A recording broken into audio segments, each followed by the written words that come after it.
Forbes.com reports that Metacritic.com reports that Ghost of Tsushima is the highest rated game of the entire generation.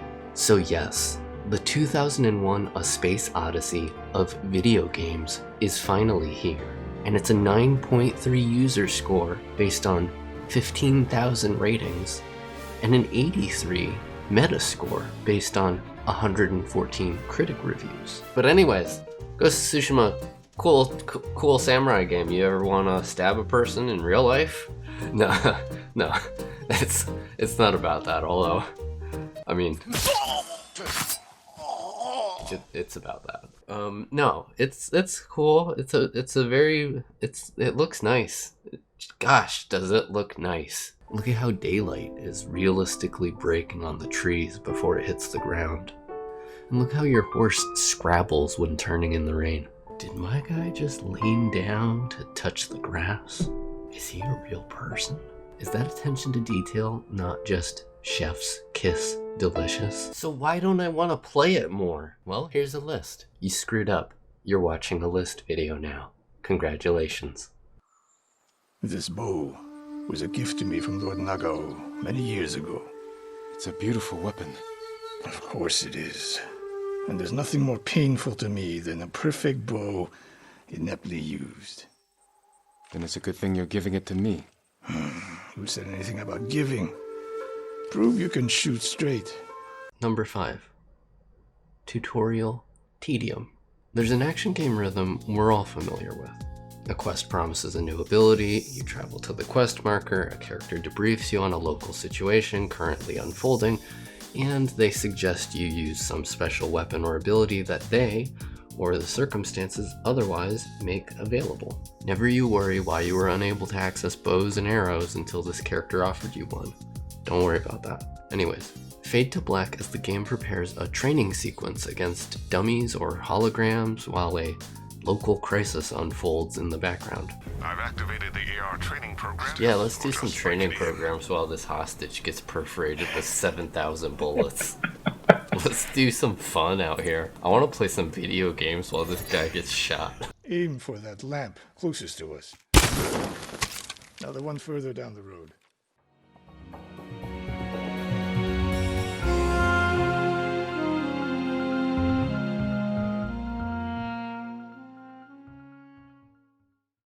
Slain prisoners. Tied up.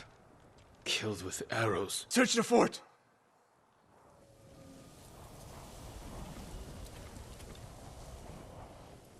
Again, don't worry about that. You pass the test. The test-giving NPC sagely predicts what a great boon in your adventure a bow and arrow will be. And just as a note here, where you're being told how amazing this weapon is going to be on your adventure, the fourth wall separating the protagonist from you is papery thin. Let me just put it that way.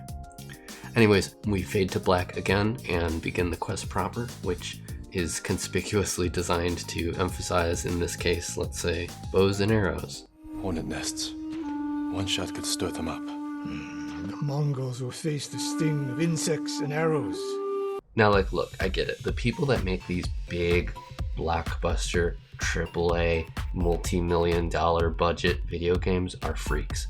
They don't just want, the Gen Z TikTok dweebs playing their games. They want to know that, the Gen X stockbroker's dog can play their games on their lunch break.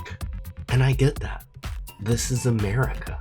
What's the point of making a product if you don't make it so that it can be sold to as many people or dogs as possible? Believe me, I completely agree with that design philosophy. That's why I'm just saying, remove the tutorials from hard mode.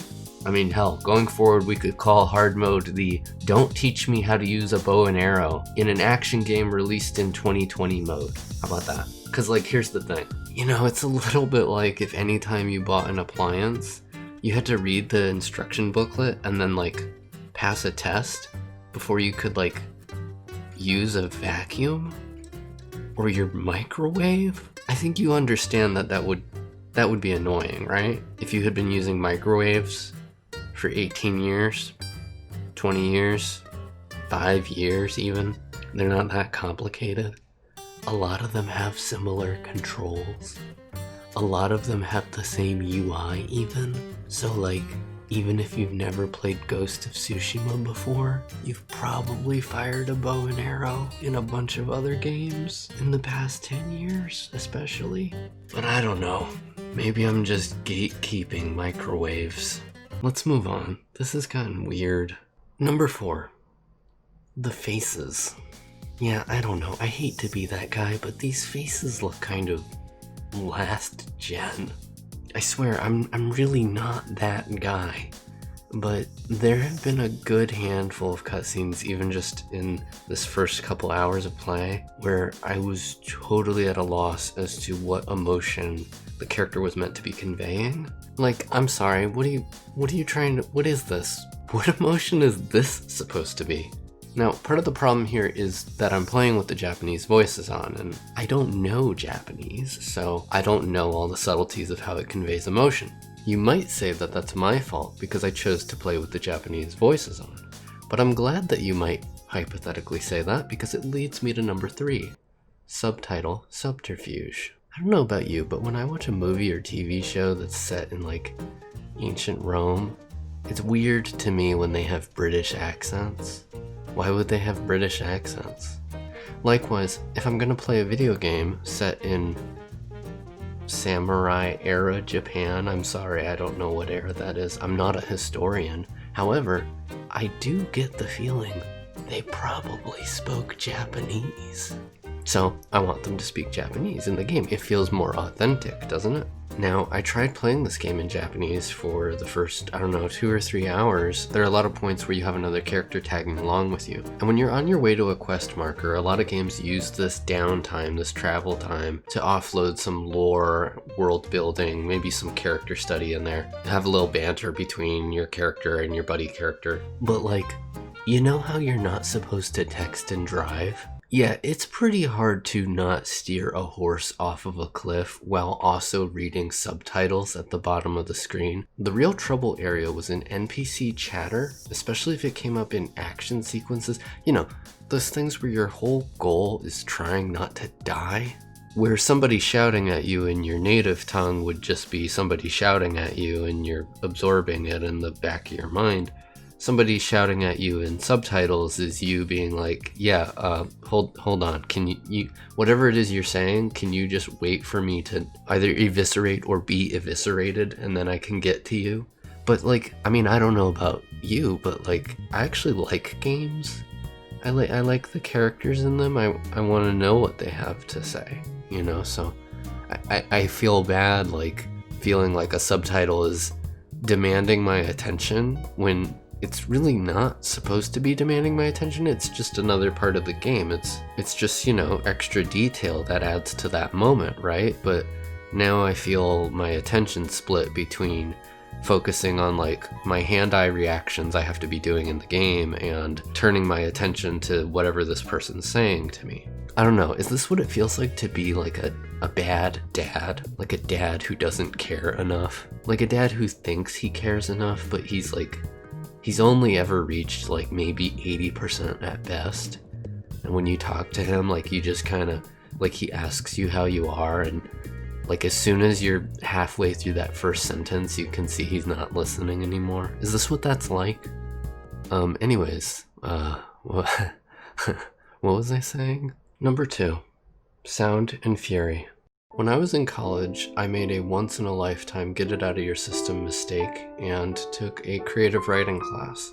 While most of my memories from that class return to the weird Gen X anxiety of our teacher, I often think about one student's misguided attempt to hook reader interest in the first sentence. I'm paraphrasing here, but drenched in rain in the alley behind the bar, Nathaniel Underwood plunged the 4-inch stainless blade of his attacker's knife into their ribcage. Again, I'm paraphrasing, but you get the idea. And like, look, I don't blame the guy who wrote that for writing it. I get what he was going for. I'm gonna say something shocking up front and then the reader has to be interested, right? I get it. I can see the Rube Goldbergian thought process that led you there.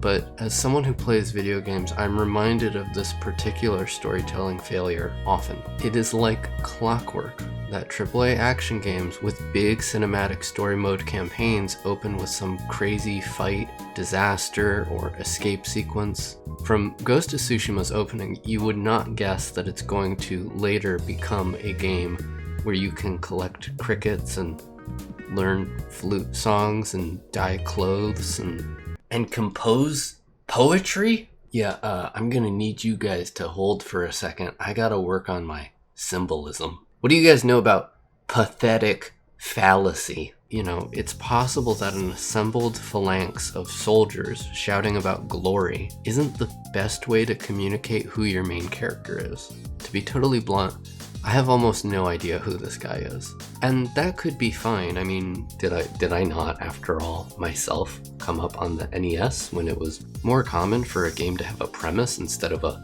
lavishly elaborated upon narrative? Did we know who Link was in the first Legend of Zelda? Do we know who he is now? I mean, debatable, but games like Tsushima force their own hand. They make their protagonists matter to the story. This guy is not the silent player insert emotionless body of 80s and 90s games. The AAA gaming industry has chosen to chase both Hollywood and prestige TV, building their narrative simultaneously around spectacle and character study. But in an effort to hook player interest, they frequently front-load their games with spectacle and go light on the character depth. And honestly, character depth is much more than what I actually need from Tsushima's opening. I just want a basic amount of detail. Literally, what was my guy doing the day before the game's opening battle? Show me a guy nervously donning his armor. Show me a guy expertly polishing his weapons. Show me a guy kissing his wife goodbye. Just give me something that grounds me in this person as a person outside of the explosive drama that Hollywood is foisting upon him and me. And yeah, I know that somebody could say that, well, you find out pretty early on that his dad was killed, and isn't that a basic level of detail? To which I would direct you back to my college classmates' shock and awe opening sentence. You remember the one where the guy just randomly stabs a dude or whatever? A big terrible event is not the same thing as an establishing shot. I appreciate that Batman is a very popular character right now, but I really need us all to try to get on the same page here, that when you're building a character isn't what happens to us. Character is how we react to what happens. And there are two kinds of reactions we can look at: micro-narrative, macro-narrative. Macro-narrative is things like plot, main story missions, big cutscenes. Micro-narrative is side quests, flavor text, things the character says to NPCs. Alright, so if we look at how this character reacts to the situations he's put in, his uncle was kidnapped, and his reaction is to try to rescue him. If that sounds wild to you, if you've never encountered that in a video game, if you're thinking like, whoa, wait, he decides to rescue him, then you're gonna love video games. As far as at the micro narrative level goes, yeah, we're dealing with a main character here who don't like to talk a whole lot. Anyways, that brings me to number 1. The power vacuum of presence. You and I both know that the original Dark Souls of comparisons was the Dark Night of the Soul, in which we compared everything to the Dark Knight. However, you and I also know that sometimes you just gotta. Sometimes you can't not gotta. And right now, I regret to report that I very much can't not gotta. When The Dark Knight came out, for those who somehow have forgotten, everyone lost their entire cranial gourd regions over Heath Ledger's Joker performance, and rightfully so. And whenever you have a consensus that centralizes discourse on a single feature of a piece of media, you make inevitable some form of backlash, even if it's as small as the need to disclaim X or Y piece of media is quote-unquote no masterpiece. For The Dark Knight, one of these little disclaimant remarks was that, while yes, Ledger's performance was magnetic and unique, Bale's Batman was just kinda there. That there wasn't much meat on that bone, so to speak. Which is a criticism I don't necessarily disagree with, even if stating it as a criticism is IMHO a little misleading. Because ultimately what that movie reveals is that you can have a power vacuum of presence in one area of the story if it's filled elsewhere, and the audience will forgive you. This brings me to Tsushima and my lack of enthusiasm for its plot, at least in its early stretches. The fact that I'm not feeling super drawn to the protagonist could be fine if my attention was drawn instead to his adversaries. Imagine, for example, Far Cry 3. Bland tourist boy protagonist? That's fine. We got Michael Mando ingesting scenery that the game hasn't even rendered in yet.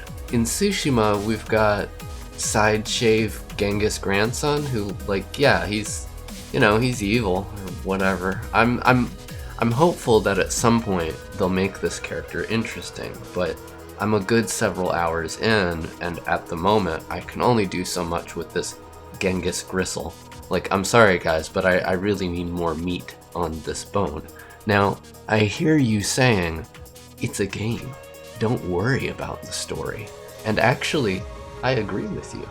I have really only pointed out everything I just pointed out to prime you for the fact that the same criticism extends organically to the enemy design as well.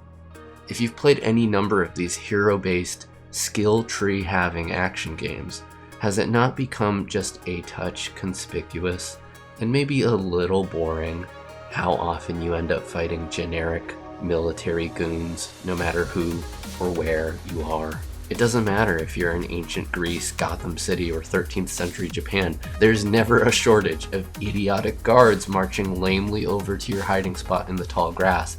And, to mix it up, sometimes there are big muscle boy versions of these idiotic guards against which you can leverage convenient type countering abilities. Has this really not started to feel a little worn out to anyone else? And in a game that I'll fairly give credit to for designing exciting, visceral swordplay for its hero, isn't it just a little disappointing that so often what you get to flex it on are these rube goons so generic and tune-outable many of them could have been copy-pasted from totally other genres of game? If this is a problem that the game's campaign addresses later on, of course this critique of mine will be diminished somewhat. But before you scurry to the refuge of don't worry, it gets better, consider this. When Final Fantasy XIII came out and people were disappointed with its long linear corridor of don't ever explore anything, the disclaimant voices who pointed out that don't worry, the game opens up roughly 20 hours in, were rightfully seen as kinda somewhat colossally missing the point. Like, does it really need to be said that if you've got cool enemy design, please don't be shy about giving your audience a taste of that early on? As far as I can see, there's no reason not to.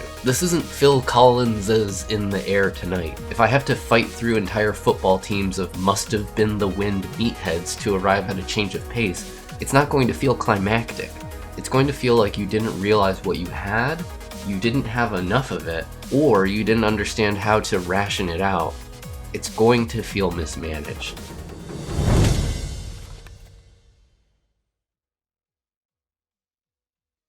So where does this leave us with Ghost of Tsushima? Or I guess more specifically with the first act of it, because again, this isn't an analysis of the entire game, it's just an analysis of like the beginning of it. Well, fortunately, I've come up with a points-based system for determining the weight of each of the problem areas I've identified. You start at 100 and deduct points for each item. If we were going by my absolute ideal preferences about how a game should be designed, these tutorials would be a -20. Because at this point I've accepted that a lot of games are going to unnecessarily tutorialize me, they're only a -10, but they still have to be a -10 because the objective fact is that only one type of player has been catered to here, even though there are multiple difficulty levels. So it seems like an oversight not to address it. The faces are a -5 because they're not a deal breaker, but they're not impressive either. The subtitles actually break even, neither adding nor subtracting any points from the total, because between the time that I started this video and now, the developer has actually patched in the ability to make the subtitles larger. In an ideal scenario, I would also like the ability to adjust their placement, but that's just me. There are a lot of things that the gaming industry should be doing that I know it probably never will do, and I'm not going to worry about those too much. Now these last two categories kind of get lumped in together under an umbrella term let's call narrative engagement. This includes a protagonist who's not terribly interesting, an antagonist who's not terribly interesting, and as a result of that last one, enemy design that is also not very interesting. Because of my bias to favor gameplay over story, I'm inclined to weigh the enemy design more heavily than the other two. However, it doesn't really matter because I'm treating it all as one category. And the reason I'm treating it all as one category is because if any one of these things was really, really exciting, it would significantly soften the blow of the other two being boring. I already touched on this in the main part of the video. It's a concept I referred to as a power vacuum, and none of these entities are filling it. That actually is the real problem. Being that this item is a composite problem compounded by other problems, I have to deduct like 40 points. It's pretty big. It's pretty big. You can't have a bland protagonist, a bland antagonist, bland, generic, tune-outable enemies. You cannot have all three. You needed to have one. Just one. Blow me away with one of them. That's all you gotta do. Maybe in Act 2 it happens. Maybe by the end of the game that happens. This is just a review of the beginning of the game. Now you might be wondering, why make a review of the beginning of a game? Why not review the entire thing? To give an answer to that question that I would consider adequate would require a whole separate video on the topic. Regardless, I want to leave you with this thought. All games contain multiple games. The game that you refer to as Ghost of Tsushima is actually the composite of the many competing games within it. Imagine you're looking up at the sky. The ripples and wrinkles and shadows in the clouds seem solid. They look like still photographs of moving liquid. It isn't an accident that people sometimes compare large clouds to mountains, but with every second that passes, those clouds are imperceptibly shifting and melting into something else similar, related, but gradually, every moment, more distant from itself. Eventually, the mountain in the sky has fallen apart. Its firmest edges exist only in memory, and possibly in memory, you realize they were never actually edges at all. They were always on the way to becoming a rough idea of themselves, an inadequate outline of a thing without weight or depth. The beginning of the game, the first time you play through it, is an island that, once you leave it, can't be located on any map. So, to prevent that game from being destroyed, I wrote down my thoughts and made a video about it. If I succeeded, maybe you can at least see the shape of it on the horizon from your own shore. Maybe you realize you've already been to that island. Either way, thank you for watching.